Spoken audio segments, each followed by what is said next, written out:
It is that time of the week. It's Friday, 3 p.m. in the Netherlands, and we are Conscious World Agents. My name is Claudia van Zuiden.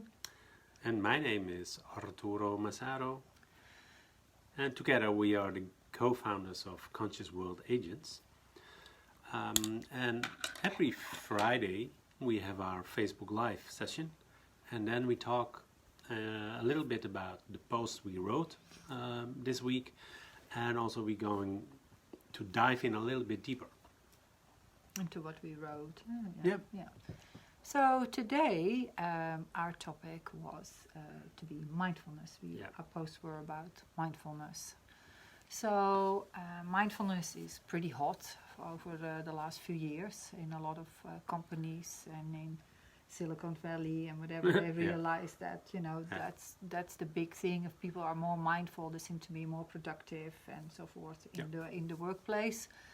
But of course, this is a technique that has been already applied about 2,600 years already by the Buddhist practitioners, and I'm sure a long time before that in many different traditions as well. So we found it very helpful to write a little bit about it, and we find also in the programs that we share that mindfulness is a topic that people really find very helpful, and it's almost like the foundation of your becoming more aware, becoming more conscious before there's maybe other steps happening. Yeah, when you talk about being a conscious world agent, it starts with being mindful, being aware, and from that on, if you have this in mind and if you really apply it, then you can go to the next steps to raise your level of consciousness. Yeah, so we wrote some posts about that, and really to give you some tools how to do that, and also we spoke a little bit about how we apply that ourselves. So do you want to start this week with your post? Yeah, for me it's okay. Every week we write both two posts, and the one I wrote, the first one I wrote was about if I'm coaching a lot of people, they're always looking for freedom, for peace inside. And they need also some safety and security around them. And what they do is they work hard then, and they striving for happiness outside of them. But what you see is that finding peace and finding freedom in the outside world, it's pretty difficult. Especially when you look now in this moment that we are with, for instance, COVID. You see a lot of things that you cannot do anymore, or new regulations, you agree or you disagree, and constantly you're looking from the outside world to find peace inside. And they said about the Buddha, when he eats, he's eating. When he walks, he's walking. When he listens, he's listening. When he's writing, he's writing. Everything he does in this moment. And with striving for happiness, you're always heading towards the future. But the best moment to be happy and to feel the freedom, to feel the peace, is only in this moment. And to feel safe and secure, it has nothing to do with protection. And protection could be not being vulnerable, for instance, or not sharing what you feel, but keep it to yourself and think that's more safe and feeling more secure.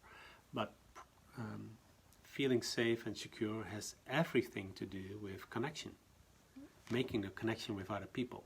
But it starts with making a connection with yourself, with your higher self. And if you feel aligned with your higher self, it's so much easier also to feel peace in your body, in your whole system, in your energetical system, in your physical body. And once you find that peace, it's so much easier than to connect with the people around you, the external world. So it starts with you finding the peace inside of yourself. But one of the ways you can do is slowing down. Take a breath and feel in this moment, what am I doing? What am I doing right now? And is this what I want? Is this how I want to feel? And if you want to feel right now, if you want to feel the way you feel right now, please go on. If you have a feeling that's not the one that you want, what can you do to change? How can you have a deeper breath? How do you want to feel? And do things that you want, that makes you more happy, more peaceful, more safe. But it's only in the now and not in the future. It's not about the past. I can tell you in my own life, I'm sometimes still in the past with old conditions that coming up. And that's not helping me and also not the people around me. So stay in the moment, stay in the now, and feel how you want to feel. Very nice. Thank you for sharing that. Yeah. So, well, my post this week was about also the mindful or mindful. Yeah. So, what is this? You know, a lot of people, we all get bombarded with social media, with information and so forth. And information, of course, is not wisdom. It's just like more stimulation of the mind, more thinking. And when we are so full sometimes in our mind, it's very difficult to feel. Because we so in our head, we actually don't make the connection with our heart. And when that starts to happen, when the mind is so full, we can also be a bit stressed. It can cause anxiety and so forth, stressful emotions. So a lot of people find it helpful to go to the gym, for example, or go for a walk in nature, and that really helps them to clear their mind, to empty their mind a bit, to just to find more stillness, because the nature is often still. Yeah. So it sort of reflects then on the mind that there is not so much stimulation. What also is very helpful is that when you are in the nature, just to be fully in the nature, just to be really experience the nature. If you're walking in the forest, just, observing the trees, observing how you walk. You might have heard of mindful walking and so forth. And that really helps you become really then in the here and the now.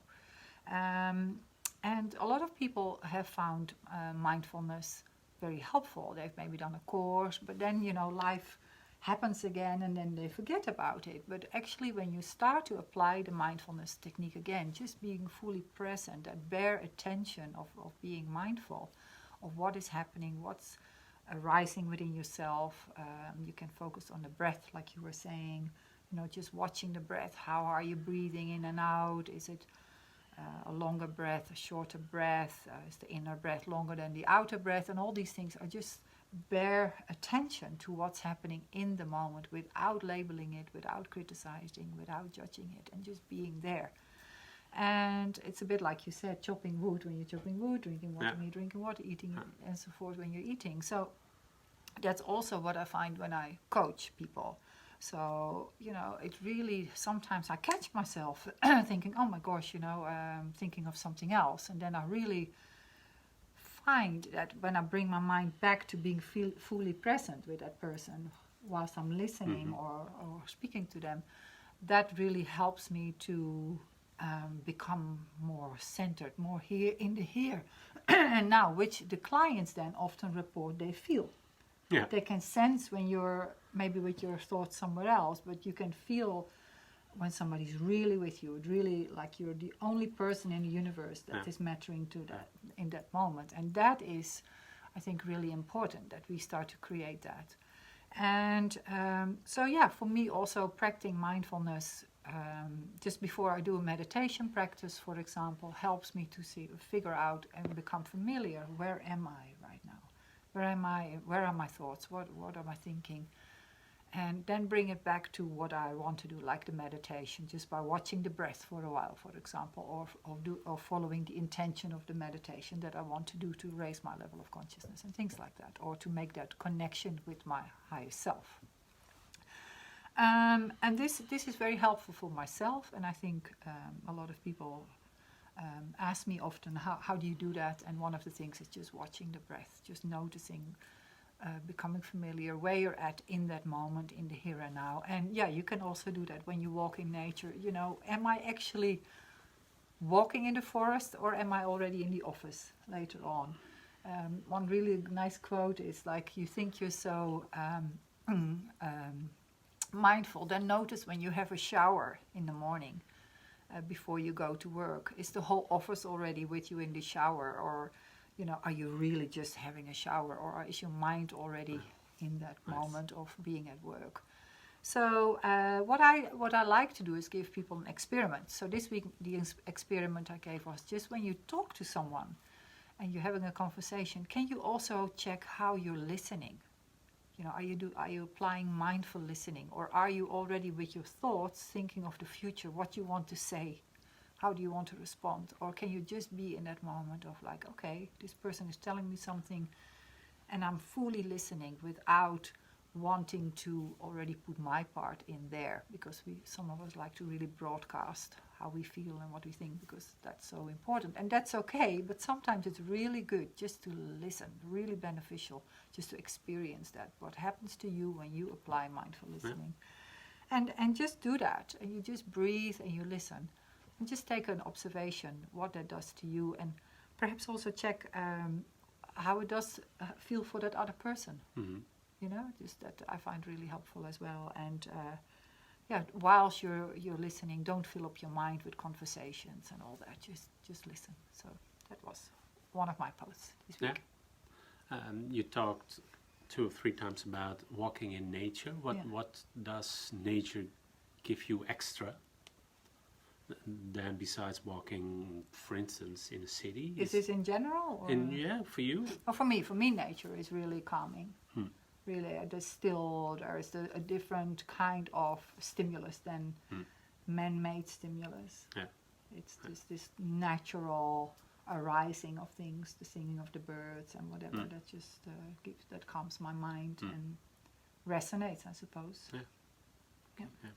And it helps me to center myself, really, because I'm part of it. Yeah. And I'm also part of the other things, but they're so man-made that I feel it's more the nature itself that I connect with than with all the other man-made stuff. Yeah. Nice. Yeah. Well, my second post about mindful is, well, it's related to what I already talked about. But by striving to be happy, a lot of people are working hard. They think happiness is in the money, or in the car, or in the building, in having a good job. And I don't say well, let me be clear, there's nothing wrong to have a good job, and there's nothing wrong by earning money and having a great car and this big house and the vacations. It's all great, but it doesn't give you the happiness that you're really searching for, that you're really looking for. Because that happiness with the money and all these kind of things, that can be taken away from you. Suddenly the company is not going well and you get fired. What then? Or your car is smashed against a tree. What then? Are you unhappy then? Of course it's not nice, but if you can only be happy with the external things, then you need constantly striving for that. You're constantly trying to get there where you already are, but you cannot see that, you cannot feel it. And again, going inside, slow down in this moment. Everything you experienced ever in your life, in your past, you never experienced it in the past. You always experienced it at that moment, in the now. Everything you always will experience in the future, you will never experience the things in the future.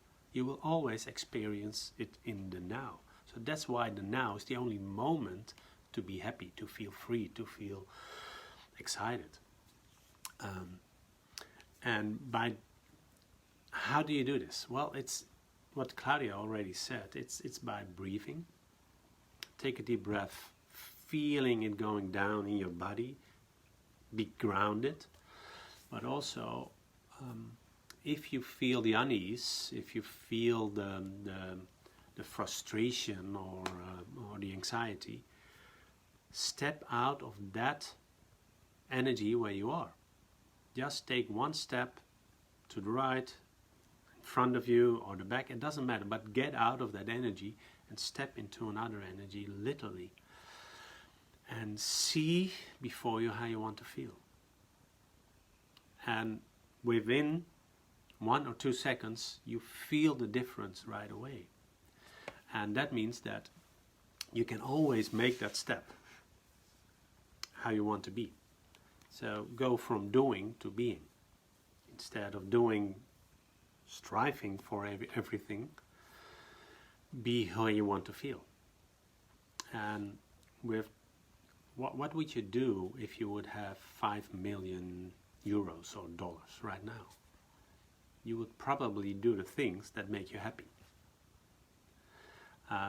But that's not buying a car. It's probably trying to find something that makes you happy. But you can be happy now without the $5 million. So if it's about feeling happy or feeling free, you can do it right now. And Viktor Frankl, he wrote a wonderful book. It's The Search of Meaning, Man's Search of Meaning in this life.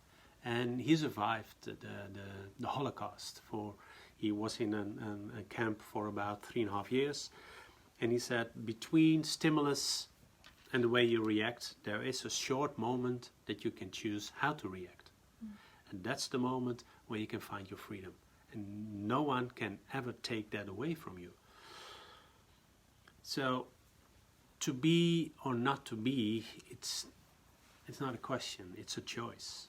It's a choice you only can make and no one else. So how you want to be, how you want to feel, it's up to you. Mm-hmm. Yeah, what I like about that is that it's almost like the next step after mindfulness. It's like, you become mindful of where you're at, and then you can make a conscious choice whether you want to stay there or not. So then you say, okay, this is not very helpful for me right now, or for whatever I do, and then I can create a change in how I want to feel. Yeah. Or do, or whatever I want to create. But yeah, I also feel that is really the next step, like transformative mindfulness also. It's you're right. I don't need to be right, but that's what it feels like, because people would say, well, mindfulness itself is more like a bare attention and things like that, but you're adding something to it, like, okay, I am mindful, and I really like that, because that's what we apply a lot in our, we take action towards the state of beingness we want to experience. It's also about being aware of how you feel right now, and that's the mindful part in it. And just ask yourself, is this how I want to feel or not? And if it is, please stay there. But and I think you're right. It's, if not, what can I do different? And even maybe 2 steps further, how do I want to be? Who am I, really? That's maybe a whole other session we could record. Nice. Okay. Yeah, thank you. So my second post was I think about that, like the quote that I use from Jon Kabat-Zinn, who's one of the main founders of mindfulness, of course. He said, quote, quote, when unawareness dominates the mind, all our decisions and actions are affected. So that is exactly that. If you just do things and you're not aware of what you're actually creating energetically, or the effect your actions decisions have on others also, not just on yourself, but the whole ripple effect. When you become more aware of that, you also become more mindful of your actions and your thoughts, and you make choices with discernment often as well. And that can be also having a negative effect, as we can label it as such. For example, like I said before, you can be the mindful robber who robs the bank. Oh, yeah, and the robber, okay, yeah. Now, who wants to rob the bank? Yeah. So, he can be very mindful, but that's not perhaps very ethical. No.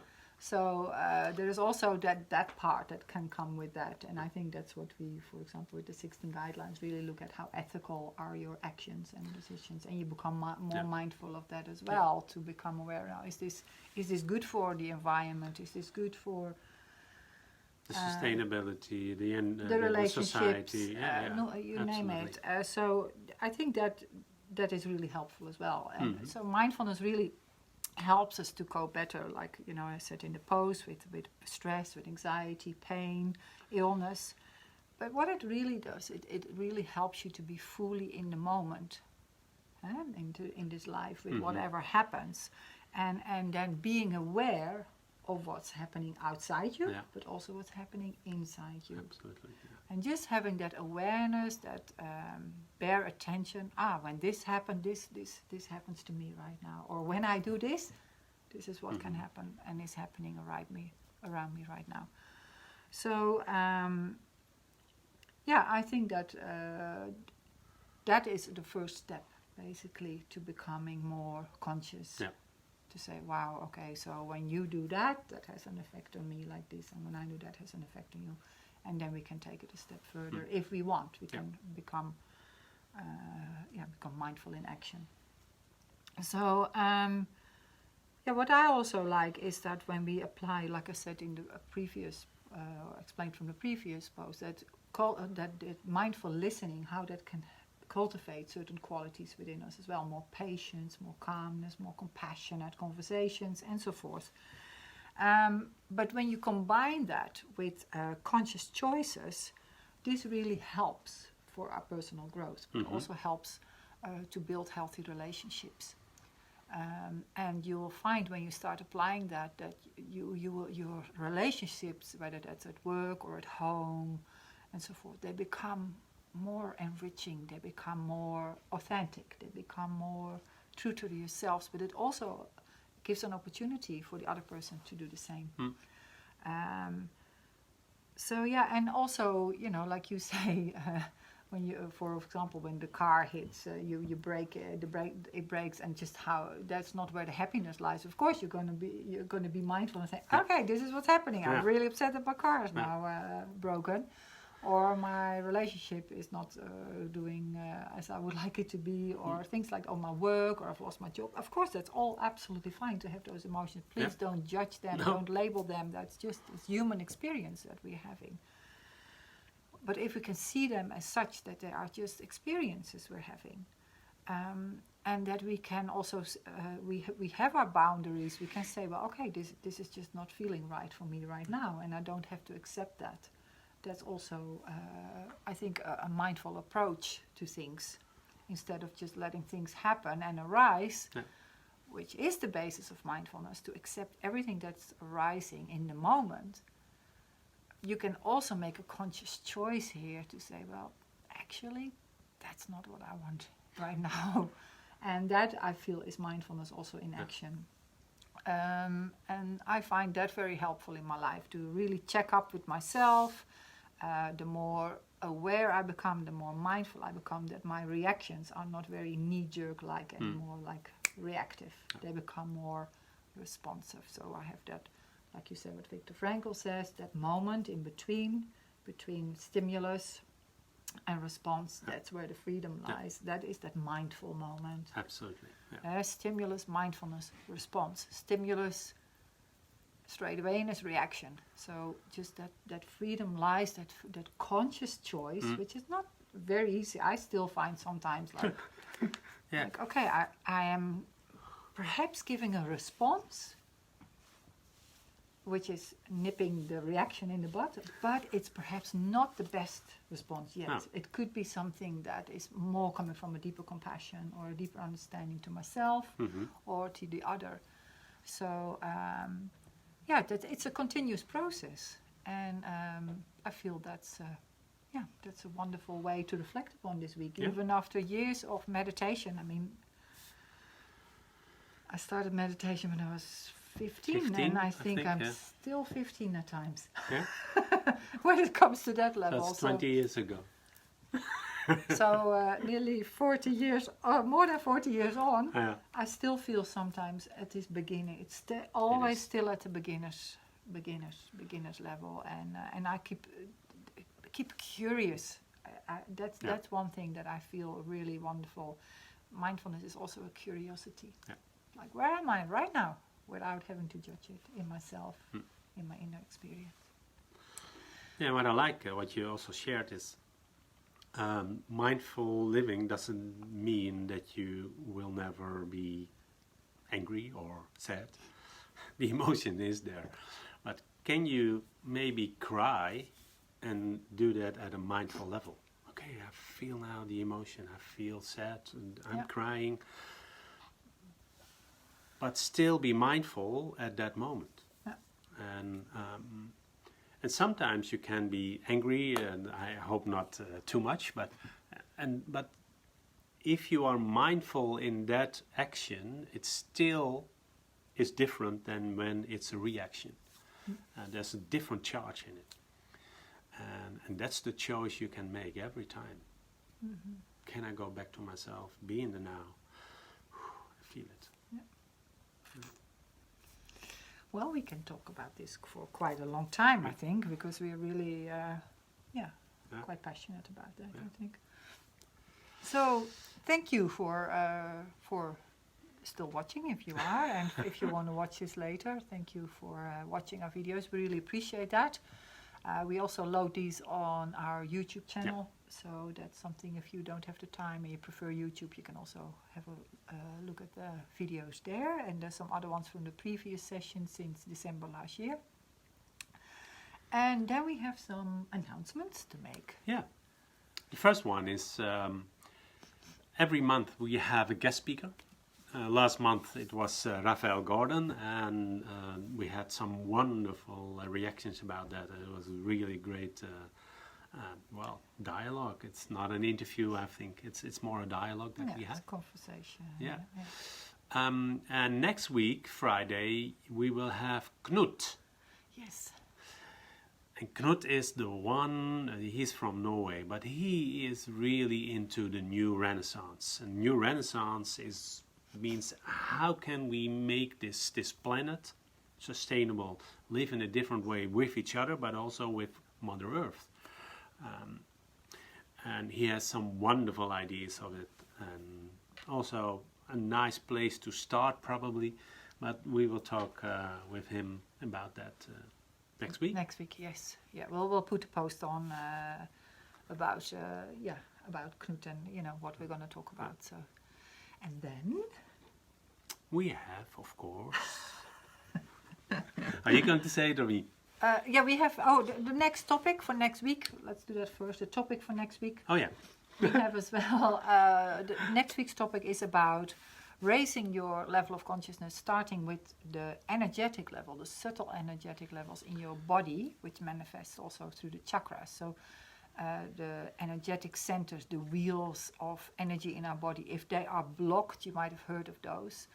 In many traditions, in Ayurvedic traditions, in the Chinese medicine traditions, they talk about chakras. They talk about these energy wheels. And if they are out of balance, that also will stop your or prolong your process in awakening the conscious level of consciousness. So we will look at ways of how to open those chakras up by meditation or a certain yoga practice. We'll tap into that a little bit next week as well, and we'll talk about the first chakra, which is the root chakra, the Muladhara, which is all about safety, connection, relationship, connection with the Mother Earth, and so forth. So we'll talk a little bit about that and how that affects your life and your decisions and so forth. And then we have till the 15th of March, we still have the early bird ticket. Yeah, we have two CWA, so Conscious World Agents, CWA Experience Day. Experience Day. Yeah? Experience Day. We have two. Yeah. One is an online session. That's the 27th of March. That's a whole day as well. It's a whole day. Yeah. And of course, you can still sign up. Look at our website for consciousworldagents.com/experience day.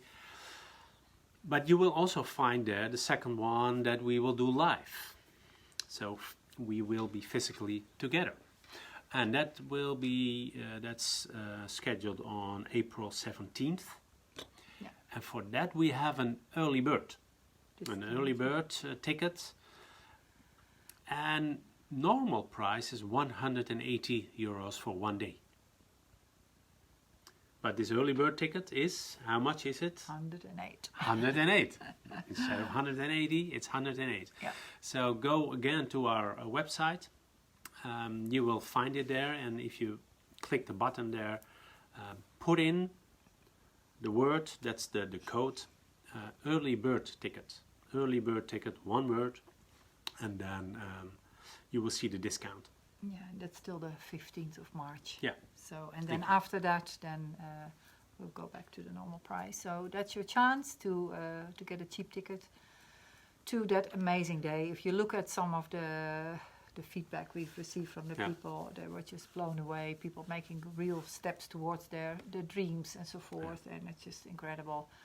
And so much awareness already after one day. So we love sharing that with you. We will have some more information about that because we're also looking at we set up a training program to become a Conscious World Agent yourself, that you can bring these experience days in your communities all over the world. So that is a wonderful program that we've got. So we already have people interested in that, and we will speak a little bit more about it some other time as well. And for both days, we already have a lot of people who signed up, so that's very nice. Yeah, we're really excited, and we are just following our dream, and we just hope that many people will benefit of what we've learned over all our years and all the practice we've done ourselves. And my gosh, it's been some journey. We have learned a lot, what has been very helpful, and we just want to share that with you all as much as possible. So that's what we love doing. Yeah. And we're very blessed that we can. So we know what our North Star is, and we really hope that you will find yours too. So thank you for watching, and see you next week. Have a great weekend. Bye-bye. Bye-bye. Thank you. Bye-bye.